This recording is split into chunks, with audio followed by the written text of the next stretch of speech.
મિત્રો આજના વિડીયોમાં આપણે પ્રશ્ન નંબર 3 સોલ્વ કરવાના છે।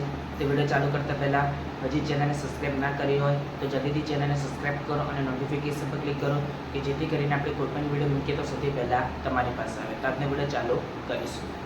જુઓ 13મો 9 + √5 9 - √5 અસમય સંખ્યા છે। તો જુઓ 31 સુધી 9 + √5 9 - √5। હવે મિત્રો અહીંયા a + b a - b a² - b² અને 9 નો વર્ગ માઈનસ √5 નો વર્ગ। તો 9 નો વર્ગ 81 માઈનસ √5 નો વર્ગ 5 તો 81 - 5 તો 76। હવે આ સમય સંખ્યા છે મીન્સ રેશનલ નંબર છે આ। એટલે આપેલ વિધાન કેવું છે?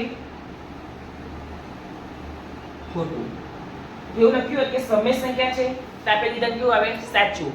અને અસમય લખ્યું છે એટલે આપેલ વિધાન કેવું છે? ખોટું।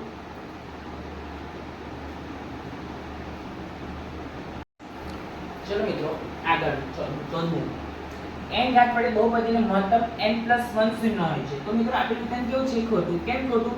કેમ કે n ઘાત વાળી બહુપદીને મહત્તમ n શૂન્ય હોય છે।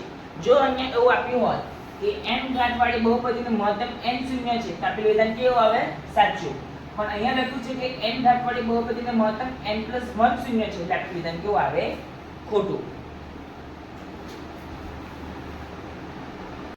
ચલો મિત્રો આગળ 15મું સમીકરણ 3y - 8 = 7 નો આલેખ x અક્ષને સમાંતર છે। તો યસ આપેલ વિધાન કેવું છે? સાચું છે। પ્રયોગની બધી જ પ્રાથમિક ઘટનાની સંભાવનાનો સરવાળો 1 થાય।